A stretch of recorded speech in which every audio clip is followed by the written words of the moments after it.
My hands were shaking as I stared at the empty bank account. $69,000. Gone. Not stolen by hackers, not lost in some scam, but transferred by my own parents. And the worst part? They didn't even hide it. My dad looked me in the eye and said, "You're young. The family needed it more. Like I was just a walking wallet, not their daughter. Before we go on, make sure you like, subscribe, and share this with someone who's ever been used by their own family. You won't believe what happens next." I didn't scream. I didn't cry. I just smiled and said, "Okay," because they thought I was still the same helpless girl working double shifts and eating noodles to save money. They had no idea what I'd built behind their backs. I let them sit in their comfort thinking I'd just move on. But that night, I opened a locked drawer in my room, pulled out my laptop, and logged into the real account, the one they didn't know existed. They didn't know about the late nights, the silent sacrifices, the business I'd been building for years.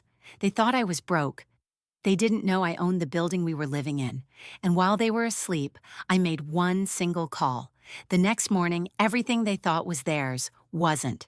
The next morning, chaos broke loose. I was in the kitchen when I heard my mom scream from the living room. She was holding a notice in her hands, an official letter from the bank. My dad snatched it, his eyes scanning the paper, and for the first time in my life, I saw fear on his face. The house they were living in? Transferred. The family business they always bragged about? Frozen. The cars parked outside? Repossessed by noon. They turned to me like I was a stranger. "What the hell is going on, Selis?" My dad barked, his voice shaking. I didn't flinch. I just sipped my coffee and said, "Remember that 69,000 you took without asking? I'm just adjusting the balance." He stormed toward me, furious. "You ungrateful brat, we raised you." "You used me," I said calmly. "You took my money like I owed you. But the truth is, you've been living on my money for the past 2 years. Their faces turned pale. Mom sat down, her hands trembling. "What are you talking about?" "I bought this house.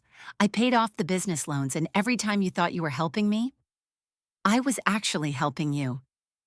They were speechless, like statues, frozen in place as everything they thought they owned vanished piece by piece. And then came the final blow. The lawyer walked in. He had the updated ownership documents in hand. My father's jaw tightened as the man looked at them and said, "As of today, Selis is the sole owner of the house, the business, and all related assets. You have 48 hours to vacate." Their mouths dropped open. They looked at me like they were seeing me for the first time. I stood up, grabbed my bag, and said, "I'll be back in 2 days. If you're still here, security will escort you out." When I came back 2 days later, the house was empty, but not silent. There were signs they left in a hurry: a broken vase near the door, an old photo of us on the kitchen floor, shattered, and a note barely legible through the tears that had clearly stained it. "We didn't think you'd do this to your own blood." I crumpled the paper without reading further. This wasn't revenge. This was survival. For years, I was nothing more than the background in their story, the one who never asked for anything, the one they thought was too soft to fight back. But the truth is, I was learning, watching, building, in silence. They never asked how I was affording rent when I was only working part-time. They didn't care how I had a new phone, how my clothes weren't secondhand anymore. They never once questioned the late nights, the constant phone calls, because they never saw me, just someone they could guilt and use, until now. I walked into my home, and took a deep breath, but before I could even sit down, my phone lit up. Unknown caller. I picked it up, expecting silence, but it was my cousin, Jared, whispering. "They're staying with me, and they're planning something. Aunt says you've humiliated the entire family." I paused. "And Uncle, your dad, he's talking about getting the lawyers involved. Says you manipulated them. Says you forged the documents." My blood ran cold. I smiled. They really think I didn't see that coming. Because while they were busy planning betrayal, I was already 10 steps ahead. That same night, I drove straight to my lawyer's office. I didn't knock. He was waiting. "They've already contacted a firm," he said, sliding a file toward me, "trying to claim elder financial abuse, saying you took advantage of them while they were under stress." I didn't flinch. Let them try. I opened my own folder full of signed receipts, video recordings, bank statements, and voice messages. Like the one where Dad said, "Take the money, Selis? Please, you're family. You'll always earn more." I had proof of every lie, every transfer, every manipulation. My lawyer smiled. "They have no case. In fact, with this, you could sue them." But I wasn't done yet. They thought the damage was just emotional. What they didn't know was that their actions had triggered something bigger. The investors I was silently working with, they were watching. And when they saw the chaos my parents created, trying to destroy what they didn't understand, they doubled down. That same week, I got the email I'd been waiting for. $3.8 million, seed funding for my startup. I sat there, in silence, staring at the number. That was the real twist. While my parents were busy dragging my name through the mud, the world was handing me the future they never believed I deserved. And yet, just when I thought it was all behind me, another message arrived. It was from my younger sister.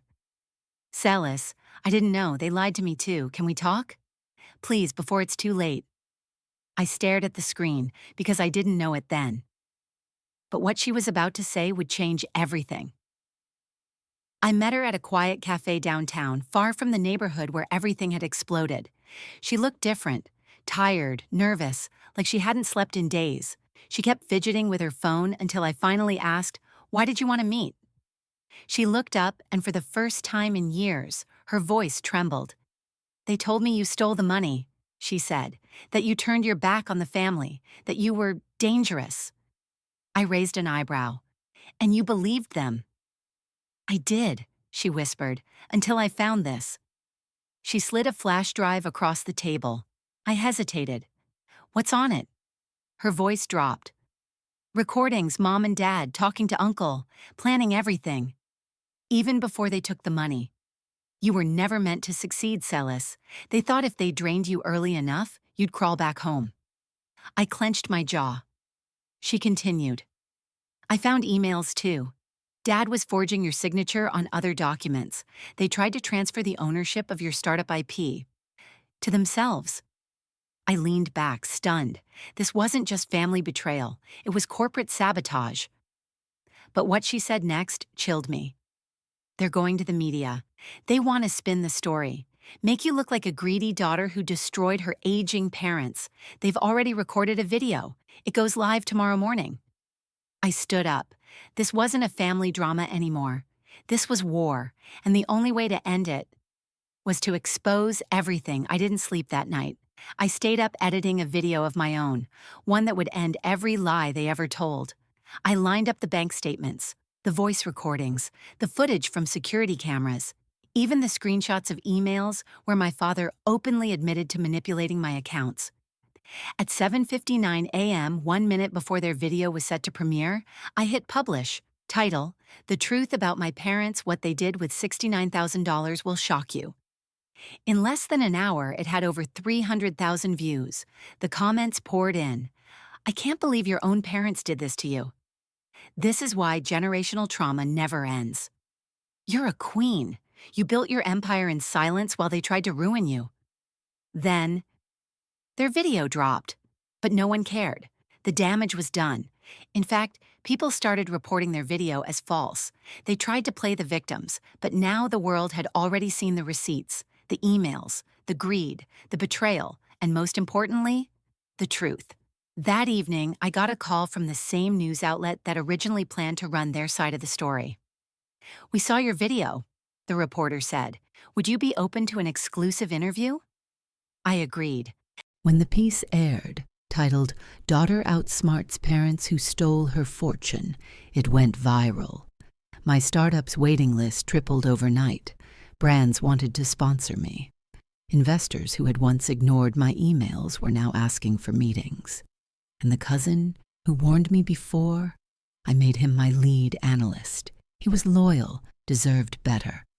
But as I sat in my office, my own office, overlooking the city, there was still one thing left undone. I picked up my phone and called my parents. They didn't answer, so I left a message. "Thank you. for taking the $69,000 that was the best investment I ever made in myself. I hung up, leaned back, and smiled, because I wasn't just the underdog anymore. I was the one who owned it all. Weeks passed. Their names disappeared from the headlines, but mine kept rising. Podcast interviews, business conferences, even a TEDx invite. People didn't just see me as the girl who exposed her parents. They saw me as the woman who turned betrayal into power. But deep down, I wasn't chasing fame. I just wanted peace. One afternoon, while reviewing contracts in my office, my assistant knocked gently. "There's someone here to see you. Says it's urgent. Says she's your mom." I froze. 1,000 emotions crashed into me. Anger, sadness, memories. I stood slowly, nodded, and walked to the private room. She looked smaller than I remembered. No makeup, eyes red, shoulders hunched.